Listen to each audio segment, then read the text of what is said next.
ನಮ್ಮೆಲ್ಲರ ನೆಚ್ಚಿನ ನಾಯಕರು ರಾಷ್ಟ್ರದ ಪ್ರಧಾನಿಗಳಾದ ನರೇಂದ್ರ ಮೋದಿಯವರು ನಿನ್ನೆ 6 ರೈಲುಗಳನ್ನು ಲೋಕಾರ್ಪಣೆ ಮಾಡಿದ್ದಾರೆ.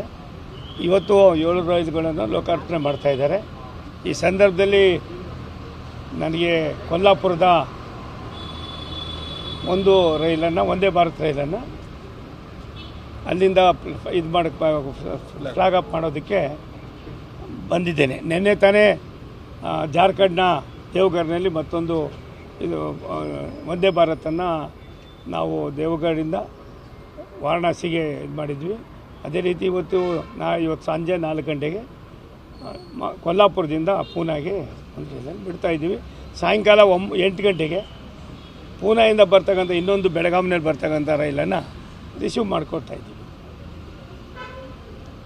ಟೆಕ್ನಿಕಲ್ ಸಮಸ್ಯೆ ಅಂತ ಹೇಳಿ ಧಾರವಾಡ ಬೆಳಗಾಂ ಎಕ್ಸ್ಟೆಂಡ್ ಆಗಲಿ ಕೊಟ್ಟಿಲ್ಲ. ನಿಮ್ಮ ರೈಲ್ವೆ ಇಲಾಖೆ ಅಧಿಕಾರಿಗಳು ಒಂದು ರಿಪೋರ್ಟ್ ಕೊಟ್ಟಿದ್ರು, ಅದು ಫಿಸಿಬಲ್ ಇಲ್ಲ ಅಂತ. ಬಟ್ ಪುಣೆ ಬೆಳಗಾಂ ಸ್ಯಾಂಕ್ಷನ್ ಆಗಿದೆ ಟ್ರೈನ್, ಹುಬ್ಳಿಗೆ ಅಲೋಕೇಟ್ ಆಯಿತು. ಸೊ ಆ ರಿಪೋರ್ಟ್ ಕೊಟ್ಟಿದ್ದವ್ರ ಮೇಲೆ ಏನು ಆ್ಯಕ್ಷನ್ ಆಗುತ್ತೆ? ಇದು ಹೆಂಗೆ ಫಿಸಿಬಲ್ ಆಯ್ತು ಸಡನ್? ತಂದೆ ನಾನು ಬಂದು 3 ತಿಂಗಳಾಗಿದೆ. ಹಳೆದನ್ನೆಲ್ಲ ನನಗೆ ಕೆತ್ಕೊಂಡು ಕೆಲಸ ಮಾಡೋಕ್ಕಾಗೋದಿಲ್ಲ. ನಿಮ್ಮ ಬೆಳಗಾಂಗೆ ಇವತ್ತೊಂದು ಟ್ರೈನ್ ಬರ್ತಾಯಿದೆ, ಕೆಲವೇ ದಿನಗಳಲ್ಲಿ ಇನ್ನೂ ಒಂದು ಟ್ರೈನ್ ಬರ್ತದೆ. ಬೆಂಗಳೂರು ಟು ಬೆಳಗಾವಿ ಅದೆಲ್ಲ ಆಗ್ತದೆ. ಸ್ವಲ್ಪ ದಿನ ಚರ್ಚೆ ಮಾಡಿದ್ದೀವಿ.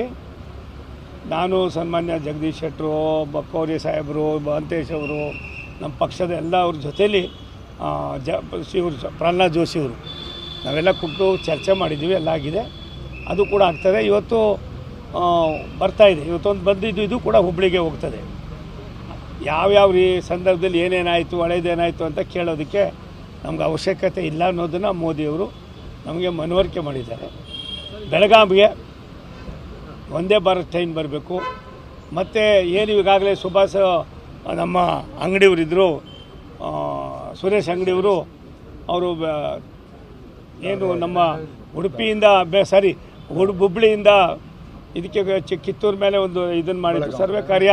ಸಾಕಷ್ಟು ಜಿಲ್ಲಾಧಿಕಾರಿಗಳ ಜೊತೆಯಲ್ಲಿ ನಾನು ಸಂಪರ್ಕ ಮಾಡಿದ್ದೀವಿ, ಎಲ್ಲ ಆಗಿದೆ.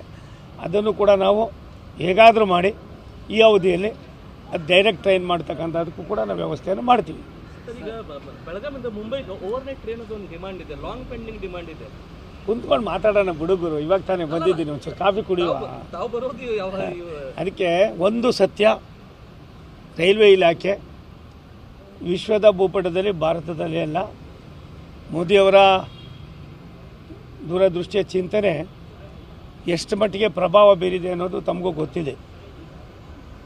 ಒಂದು ಹಿಂದೆ ಇದ್ದಂಥದ್ದನ್ನು ಹೋಲಿಕೆ ಮಾಡಿದ್ರೆ ಅದರ 100 ಪಟ್ಟು ಜಾಸ್ತಿ ಕೆಲಸ ಆಗಿದ್ರು ಕೂಡ ಇನ್ನೂ ಆಗಬೇಕು ಅನ್ನೋದು ನಮ್ಮ ಪ್ರಧಾನಿಗಳ ಮತ್ತು ನಮ್ಮ ಮಂತ್ರಿಗಳಾದ ಅಶ್ವಿನಿ ವೈಷ್ಣವ್ ಅವರ ಮತ್ತು ರಾಷ್ಟ್ರಕ್ಕೆ ಅದು ಒಂದು ದೊಡ್ಡ ಸಂದೇಶ ಅನ್ನೋದು ಕೂಡ ಅರ್ಥ ಮಾಡ್ಕೊಂಡಿದ್ದೀವಿ.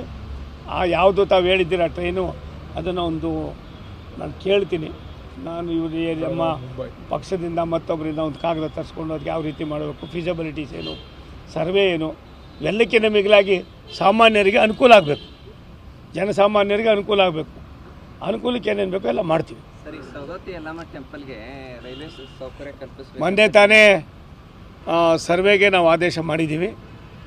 ಸನ್ಮಾನ್ಯ ಜಗದೀಶ್ ಶೆಟ್ಟರ್ ಸಾಹೇಬರು ನನ್ನನ್ನು ಮತ್ತು ನಮ್ಮ ಮಂತ್ರಿಗಳನ್ನು ಭೇಟಿ ಮಾಡಿ ಹೇಳಿದ್ದಾರೆ. ಅದು ಸರ್ವೆಗೆ ಈಗಾಗಲೇ ನಾವು ಇದು ಮಾಡಿದ್ದೀವಿ. ಸರ್ವೆ ಆದಮೇಲೆ ಪರಿಸ್ಥಿತಿಯನ್ನು ನೋಡ್ಕೊಂಡು ಇದು ಮಾಡ್ತೀವಿ. ಆಯ್ತೇನಪ್ಪ?